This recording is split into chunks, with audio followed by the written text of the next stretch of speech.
Assalamualaikum warahmatullahi wabarakatuh. Perkenalkan, nama saya Rizky Arianti. Saya merupakan mahasiswa semester 1 jurusan Pendidikan Agama Islam di Sekolah Tinggi Agama Islam Hubul Watan UI.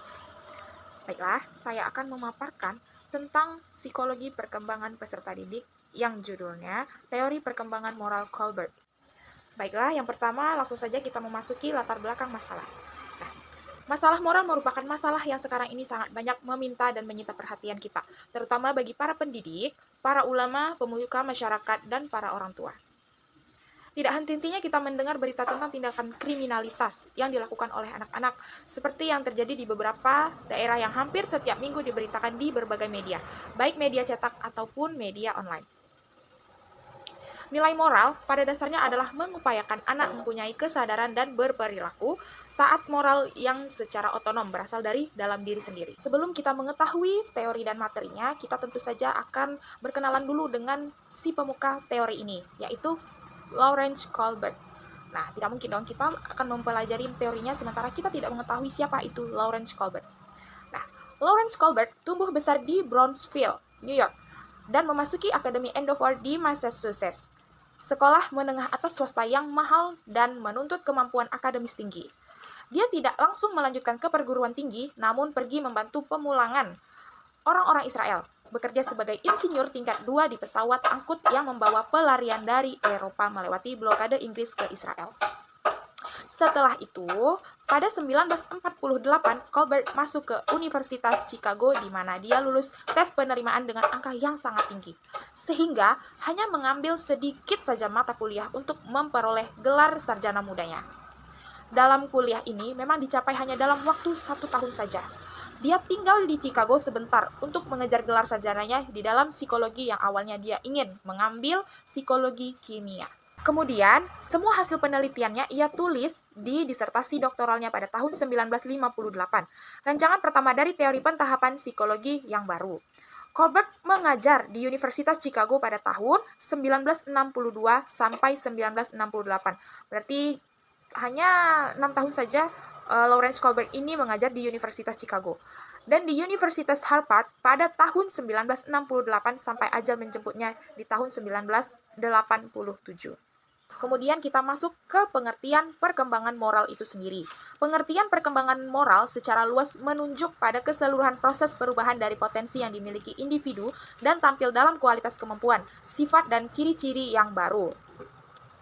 Helden dan Richard berpendapat moral adalah suatu kepekaan dalam pikiran, perasaan, dan tindakan dibandingkan dengan tindakan-tindakan lain yang tidak hanya berupa kepekaan terhadap prinsip-prinsip dan aturan-aturan.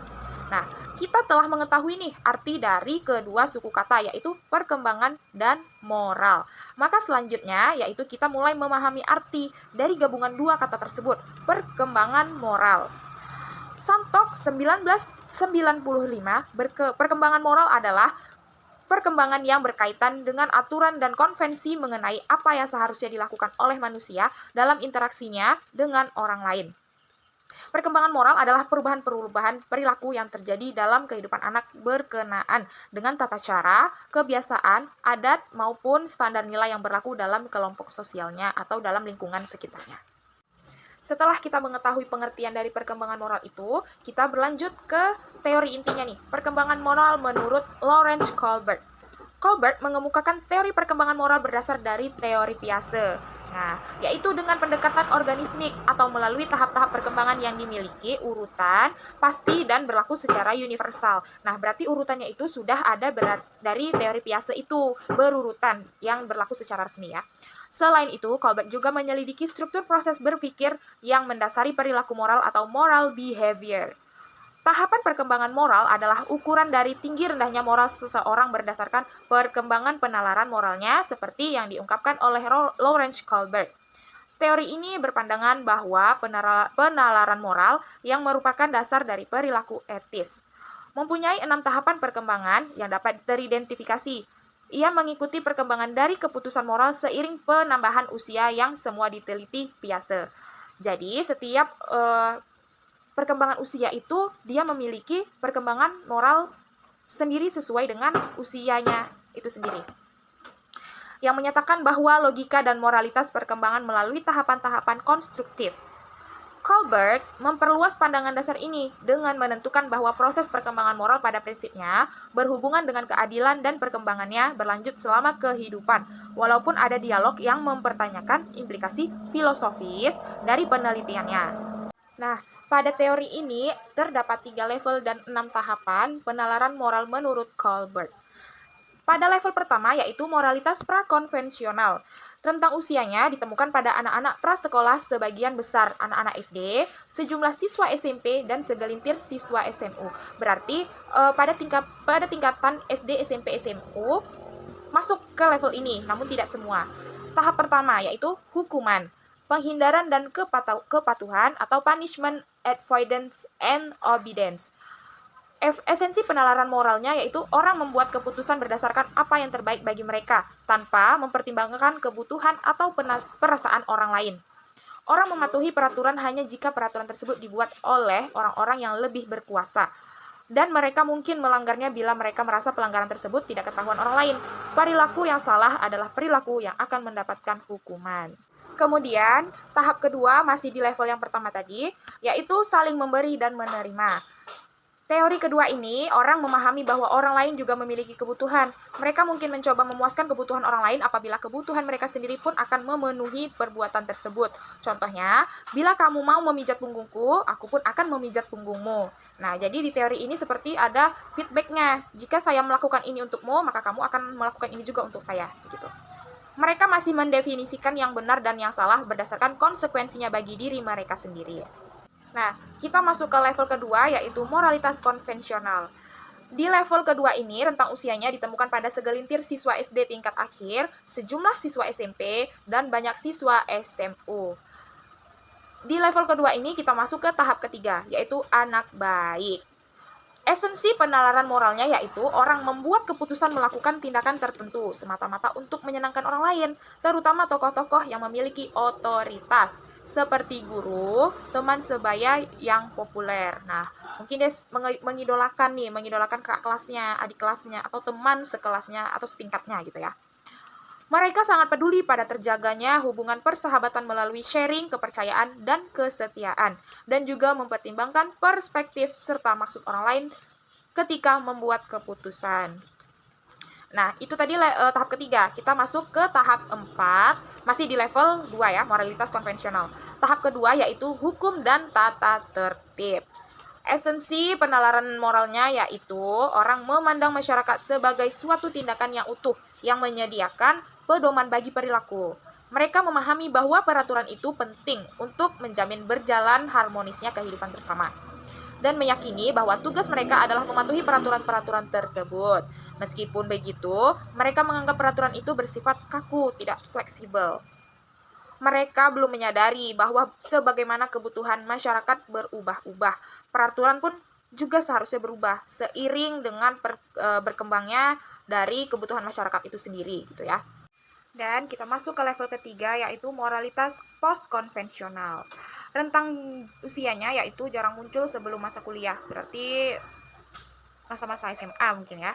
Nah, di level ketiga ini kita masuk tahap 5 yaitu kontrak sosial. Ya, esensi penalaran moralnya yaitu orang memahami bahwa peraturan-peraturan yang ada merupakan representasi dari persetujuan banyak individu mengenai perilaku yang dianggap tepat. Peraturan dipandang sebagai mekanisme yang bermanfaat untuk memelihara keteraturan sosial dan melindungi hak-hak individu, alih-alih sebagai perintah yang bersifat mutlak yang harus dipatuhi semata-mata karena merupakan hukum. Orang juga memahami fleksibilitas sebuah peraturan. Peraturan yang tidak lagi mengakomodasi kebutuhan terpenting masyarakat bisa dan harus dirubah. Dan di tahapan terakhir yaitu tahap 6, di level ketiga, prinsip etika universal atau tahap ideal yang bersifat hipotetis yang hanya dicapai segelintir orang. Nah, jadi tidak semua orang ya dapat mencapai di tahap ini. Esensi penalaran moralnya, orang-orang setia dan taat pada beberapa prinsip abstrak dan universal. Misalnya, kesetaraan semua orang, penghargaan terhadap harkat dan martabat manusia, komitmen dan keadilan. Yang melampaui norma-norma dan peraturan-peraturan yang spesifik. Mereka hanya mengikuti hati nurani dan karena itu bisa saja melawan peraturan yang bertentangan dengan prinsip-prinsip etis mereka sendiri. Itu tadi adalah pembahasan dari teori Colbert-nya, dan sekarang saya akan memberikan kesimpulan pada teori ini. Moral adalah sikap perilaku seseorang yang didasari oleh norma-norma hukum yang berada di lingkungan tempat ia hidup. Jadi, seseorang dapat dikatakan memiliki moral adalah ketika seseorang sudah hidup dengan menaati hukum-hukum yang berlaku di tempat dia hidup. Sedangkan menurut Lawrence Kohlberg, tahapan perkembangan moral adalah ukuran dari tinggi rendahnya moral seseorang berdasarkan perkembangan penalaran moralnya. Menurut Kohlberg, ada 6 tahapan perkembangan moral yang dapat teridentifikasi. Hal ini didasarkan pada teorinya yang berpandangan bahwa penalaran moral yang merupakan dasar dari perilaku etis. Ia mengikuti perkembangan dari keputusan moral seiring penambahan usia yang semula diteliti Piaget, yang menyatakan bahwa logika dan moralitas berkembang melalui tahapan-tahapan konstruktif.